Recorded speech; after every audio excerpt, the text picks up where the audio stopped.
नमस्कार दोस्तों, स्वागत है आपका हमारे फैक्टोलॉजी चैनल में। दोस्तों, अगर आज आप पूरी दुनिया में चल रहे सारे कॉन्फ्लिक्ट्स को वर्ल्ड मैप में एक एक करके रेड मार्क करते जाएं, तो दुनिया आपको लाल रंग में दिखेगी। मिसाइल, रॉकेट, बॉम्ब्स और खून से लथपथ धरती, यही आज का सत्य है। दोस्तों, आज के टाइम पे हम मनुष्य एक दूसरे के सामने दुश्मन बनकर खड़े हैं। हमारे सनातन धर्म में ऐसे ही एक युग का वर्णन है जब अधर्म अपने चरम सीमा पर होगा। लोग आपस में मरते दम तक लड़ेंगे। धर्म, आस्था, विश्वास सब कुछ खत्म होने को आएगा और इसी को कहा गया है कलयुग। और पुराणों में बोला गया है कि इस कलयुग में ही कली और कल्कि के बीच होगा एक भयंकर युद्ध, जिससे सृष्टि का विनाश और कलयुग का अंत होने वाला है। आज एक बटन दबाने से हजारों न्यूक्लियर बम कुछ ही सेकेंड में धरती को खत्म कर सकते हैं। मतलब हम अपने उस अंत से चंद ही सेकेंड दूरी में हैं। तो क्या कलयुग में मनुष्य धीरे धीरे अपने विनाश की ओर बढ़ रहा है? क्या कलयुग का अंत आ चुका है? और क्या जल्द ही कल्कि अवतार का जन्म होने वाला है? तो चलिए दोस्तों, आज के इस वीडियो में कोशिश करेंगे जवाब ढूंढने के कुछ ऐसे ही मुश्किल सवालों का। इसके पहले अगर आप हमारे चैनल में नए हैं तो हमारे चैनल को सब्सक्राइब जरूर करें। तो चलिए दोस्तों, आगे बढ़ते हैं। सतयुग, त्रेता युग, द्वापर युग और कलयुग,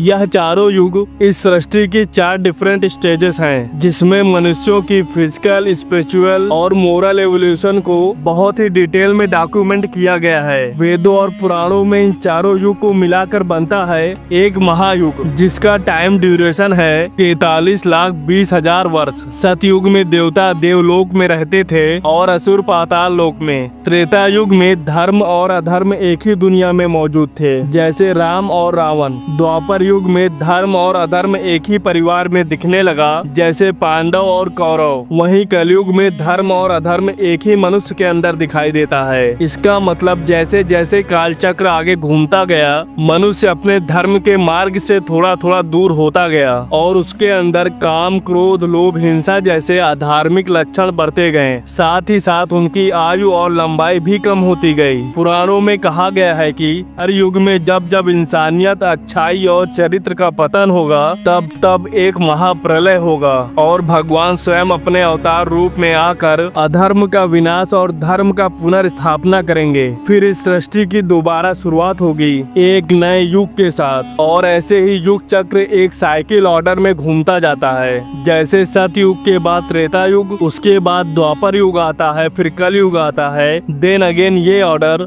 कलयुग से रिवर्स में रिपीट होता है। मतलब कलयुग के बाद द्वापर, फिर त्रेता, उसके बाद सतयुग फिर से आता है और एक महायुग कंप्लीट होता है। अगर बात करें इम्पोर्टेंट इवेंट्स की, तो सतयुग को छोड़ के त्रेता, द्वापर और खासकर कलयुग को समझना हमारे लिए बहुत ही जरूरी बन जाता है, क्योंकि इससे हमको पता चलता है कि हम अभी तक अपने धर्म के रास्ते से धीरे धीरे करके कितना दूर भटक चुके हैं। पुराणों में जो वर्णन दिया गया है उसके साथ आज के समाज में कितना सिमिलरिटीज है, ताकि हम आने वाले कल का अंदाजा लगा पाएं। त्रेता युग में मनुष्य थोड़ा स्वार्थी हुआ और उससे ईर्ष्या और द्वेष जैसे अवगुण मन में जगने लगा, लेकिन अधर्म की मात्रा फिर भी कम थी। इसी युग में रावण वध के बाद श्री राम अयोध्या लौटकर राम राज की स्थापना की थी और कुछ सालों बाद जब वह वैकुंठ धाम लौट गए थे और तब त्रेता युग की समाप्ति हो गई थी और उसके बाद शुरू हुआ कालखंड का तीसरा युग, यानी द्वापर युग। इसी युग से मनुष्य के चरित्र का पतन शुरू हो जाता है। दूसरों की संपत्ति, धन और यहाँ तक कि स्त्री पर बुरी नजर डालने जैसा कुकृत्य भी मनुष्य करने लगता है। द्वापर युग में मनुष्य जात के 4 वर्ण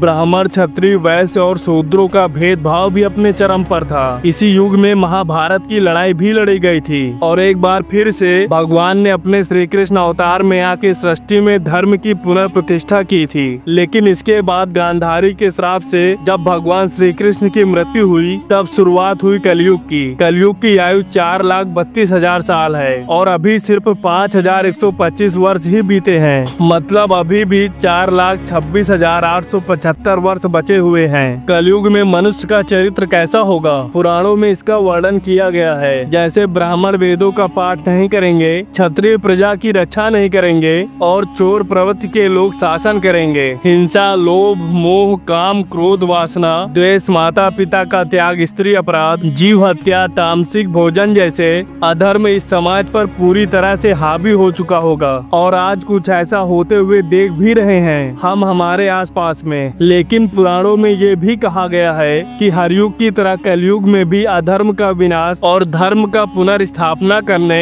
भगवान विष्णु अपने 10वें अवतार यानी कल्कि अवतार के रूप में धरती पर अवतरित होंगे। तो कौन है ये कल्कि अवतार? जैसा कि हम जानते हैं भगवान विष्णु अपने 9 अवतारों के जरिए धरती पर अवतरित हो चुके हैं। जैसे सतयुग में भगवान विष्णु 4 अवतार लिए थे, मत्स्य, कूर्म, वराह और नरसिंह अवतार। आगे त्रेता युग में वामन, परशुराम और राम अवतार। द्वापर युग में श्री कृष्ण और बुद्ध अवतार एवं कलयुग में होगा कल्कि अवतार। कलयुग में कली का मतलब है डार्कनेस, अंधकार। पुराणों की माने तो सतयुग, त्रेता युग, द्वापर युग में अभी तक जितने भी असुर देखे गए हैं उन सबसे कई गुना ज्यादा भयंकर कलयुग का कली असुर है, जो मनुष्यों के दिमाग से धर्म की भावना को खत्म कर देता है। कली अमर है और अदृश्य भी। जब भी इंसान जुआ खेलता है, शराब पीता है, अनैतिक संबंध बनाता है, हिंसा करता है या चोरी करता है, इसका मतलब वह पूरी तरह से कली के प्रभाव में है। और देखा जाए तो आज हमारे समाज में भारी संख्या में लोग यही कार्य करते हुए दिख रहे हैं। मतलब आज नहीं तो कल कलयुग अपने चरम पर होगा। लेकिन महाभारत की लड़ाई के बीच भगवान श्री कृष्ण ने अर्जुन से कहा था, जब जब धर्म की हानि होती है तब तब मैं आता हूँ, जब जब अधर्म बढ़ता है तब तब मैं आता हूँ। सज्जन और साधु लोगों की रक्षा के लिए मैं अवतार लेता हूँ। दुष्टों के विनाश के लिए और धर्म की स्थापना के लिए मैं हर युग में जन्म लेता हूँ। और कलयुग में कली असुर का विनाश करने के लिए भगवान आएंगे अपने कल्कि अवतार के रूप में। ऐसा माना जाता है कि उत्तर प्रदेश के मुरादाबाद जिले की संभल गांव में कल्कि अवतार जन्म लेंगे। उनकी पत्नी होंगी पद्मा, जो माता लक्ष्मी का ही स्वरूप होंगी। कल्कि के गुरु होंगे भगवान परशुराम, जिन्हें अमृत का वरदान प्राप्त है। अग्नि पुराण में भगवान कल्कि के व्यक्तित्व का वर्णन है। वह 64 कलाओं में परिपूर्ण होंगे।